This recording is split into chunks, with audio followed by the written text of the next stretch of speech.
سب سے پہلے اللہ نے یہ صفت بیان فرمائی کہ یہ قرآن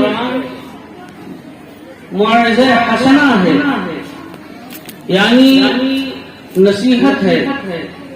دوسرے فرمایا کہ روحانی بیماریوں کے لیے شفائے کامل ہے۔ تیسرے فرمایا کہ یہ ہدایت ہے، اور چوتھے بیان فرمایا کہ مومنین کے لیے یہ نزول رحمت کا ذریعہ ہے۔ بھائی ہماری جو خواتین بہنیں مائیں بیٹھی ہوئی ہیں اوپر اور چھت کے اوپر جو ہیں وہ کھڑی ہیں، وہ بیٹھ جائیں، ان سے مؤدبانہ درخواست ہے وہ بیٹھ کے نہ سنیں اور کھڑے نہ ہوں، آپ کا بہت شکریہ ہوگا، بیٹھ جائیں۔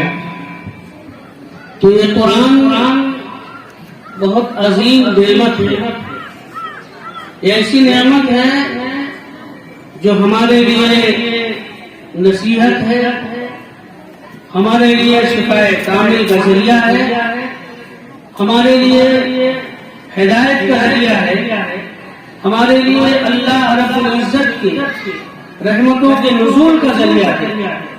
میرے دوستوں، میری ماں بہنوں، اس دار فانی کے اندر قرآن حکیم سے بڑا انسان کو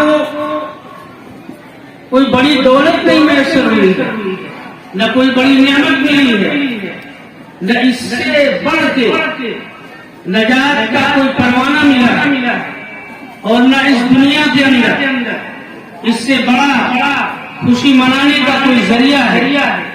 جس قرآن کے بارے میں، جس کلام کے بارے میں اللہ تبارک و تعالیٰ خود فرما رہے ہیں کہ اے لوگوں، تمہیں اس قرآن پر خوش ہونا چاہیے۔ تو میرے بھائیوں، میری ماں بہنوں، آج کا جو یہ اجلاس ہے، آج کی جو مجلس ہے، یہ خوشی کی سب سے بڑی مجلس ہے۔ اس سے بڑی مجلس کوئی نہیں ہو سکتی ہے جو خوشی کا ذریعہ ہے، اس لیے کہ اللہ تبارک و تعالیٰ نے خود ارشاد فرمایا۔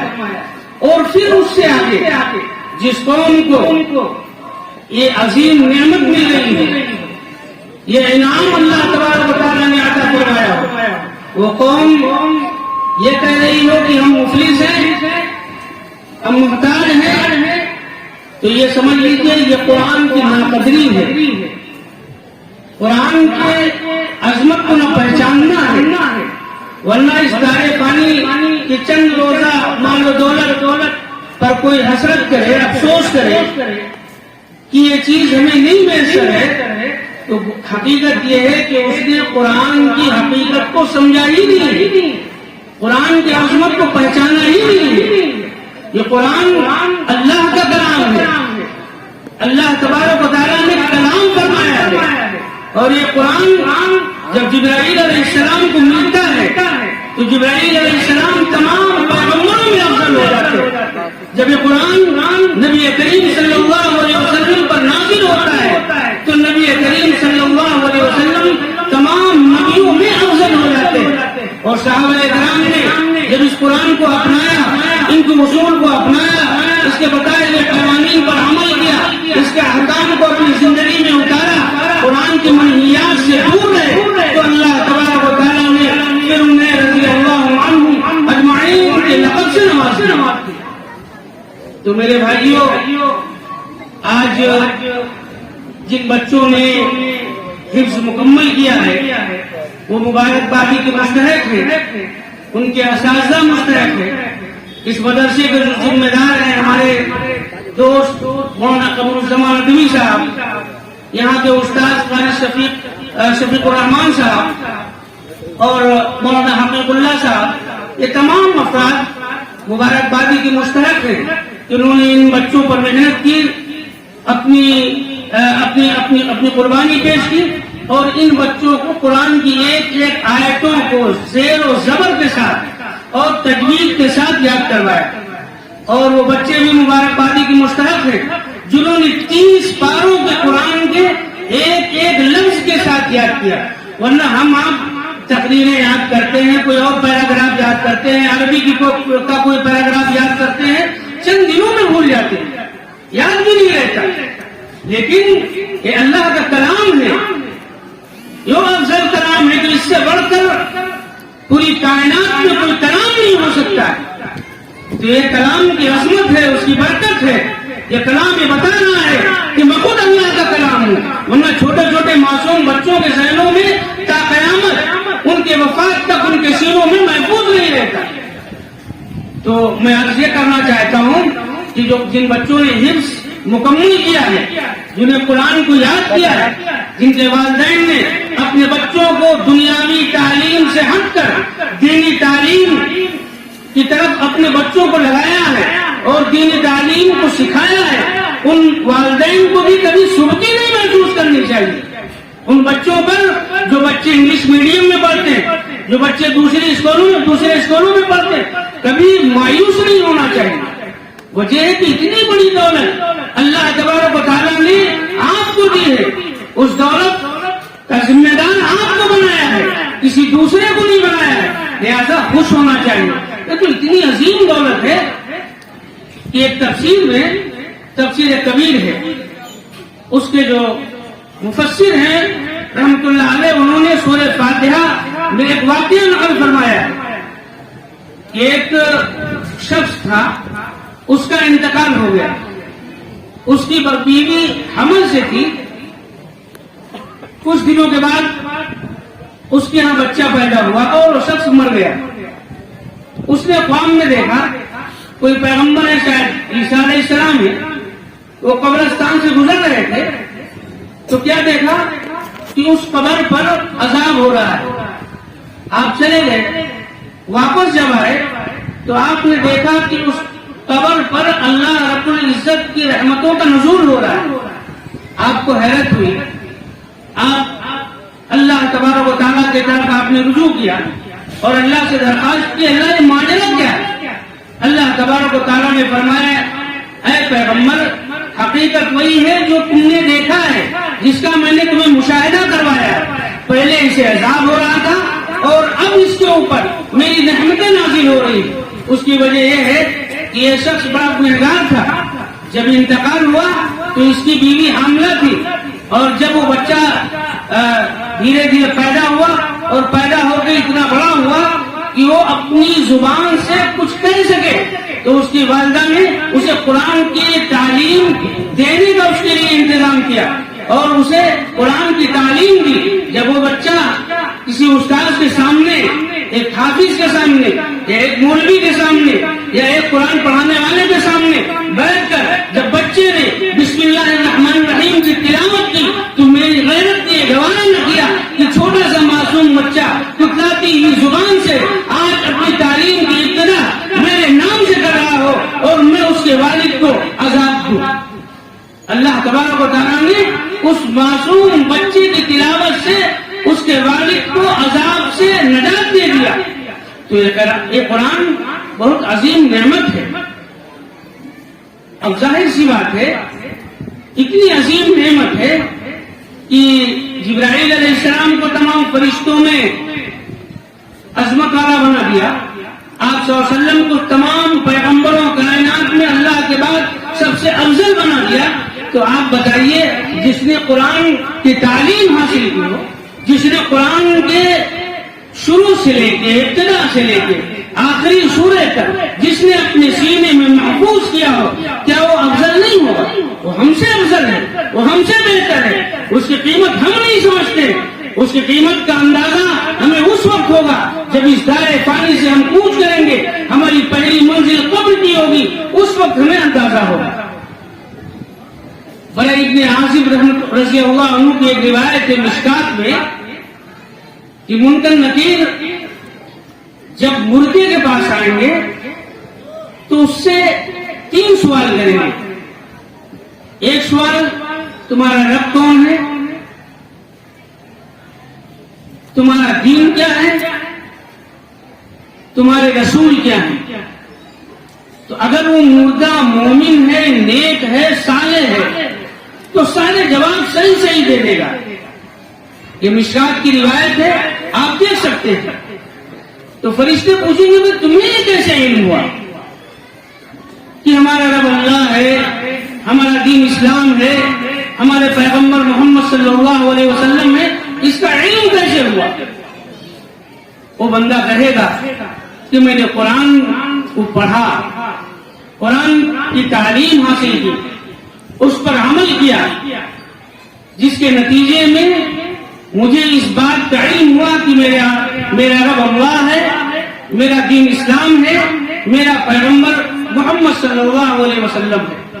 تو میرے بھائیوں، یہ قرآن بہت عظیم نعمت ہے، اسے ہمیں قدر کرنی چاہیے۔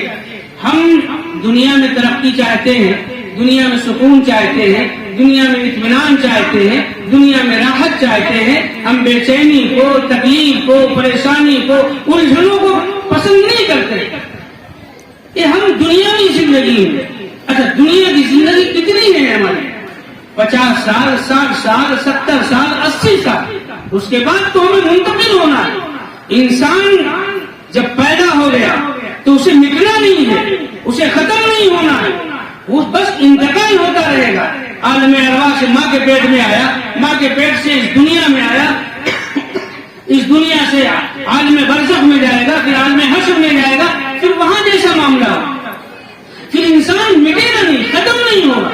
تو ایک تھوڑی سی زندگی جو انسان جب وہ قیامت میں زندہ ہوگا یوں محسوس ہوگا کہ چند لمحے سویا۔ دنیا کی زندگی ایسی ہے جیسے چند لمحہ کی زندگی۔ تو آپ بتائیے، اس زندگی میں ہم اتنی فکر کر رہے ہیں، اس کی کوشش کر رہے ہیں، اس کو سنوارنے کی، اس کو بنانے کی فکر میں لگے ہوئے ہیں، وہ زندگی جو کبھی ختم ہونے والی نہیں ہے، اس کے بعد کی جو آنے والی، ہم اس کی کتنی فکر کرتے ہیں؟ ہمیں کچھ بھی فکر نہیں۔ تو میرے بھائیوں، اس جلسے کا یہ پیغام ہے، یہ جو مدرسے کے منتظم ہیں، یہ آپ کو ایک پیغام دینا چاہتے ہیں، یہ حفاظ اکرام کی دستار بندی سے آپ تک ایک پیغام پہنچانا چاہتے ہیں۔ آپ اس پیغام کو سنیے بھی، اس پر عمل بھی کیجیے اور عزم کیجیے، اس ادارے کی ترقی کی فکر بھی کیجیے اور اس ادارے کے پنپنے کی، بڑھنے کی، فروغ پانے کی دعائیں بھی کرتے رہیے۔ یہ پیغام یہ دینا چاہتے ہیں کہ یہ دنیاوی زندگی فانی ہے، اس کے بعد جو زندگی آنے والی ہے وہ دائمی ہے، ہمیں اس کی فکر کرنی ہے، اور وہ زندگی ہماری جو سنورے گی وہ دینی تعلیم سے سنورے گی، قرآن کی تعلیم سے سنورے گی، قرآن کے احکام پر عمل کرنے سے سنورے گی، قرآن کی تلاوت کرنے سے سنورے گی، قرآن کو پڑھنے سے سنورے گی، اپنے بچوں کو قرآن کی تعلیم دینے کے سے سنور جائے گی۔ تو انشاءاللہ ارادہ کریں اور عزم کریں اور یہ وعدہ کریں کہ انشاءاللہ ہم اپنے بچوں کو سب سے پہلے قرآن کی تعلیم دیں گے۔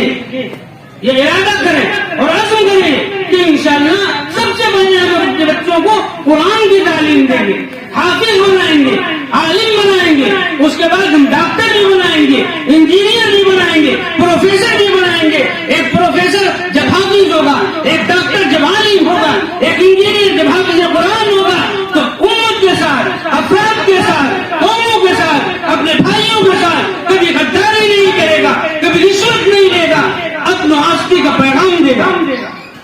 تو سب سے پہلے ہم اپنے بچوں کو مومن بنائیں گے، سچا پکا مسلم بنائیں گے، والدین کا فرما بردار بنائیں گے، اللہ کا اور بندوں کا حق حقوق کے بارے میں اسے تعلیم دیں گے، اس کے بعد ہم دنیا کی کوئی بھی تعلیم دیں گے۔ میرے بھائیوں، دنیا حاصل کرنے کے لیے علم کی قطعاً ضرورت نہیں ہے۔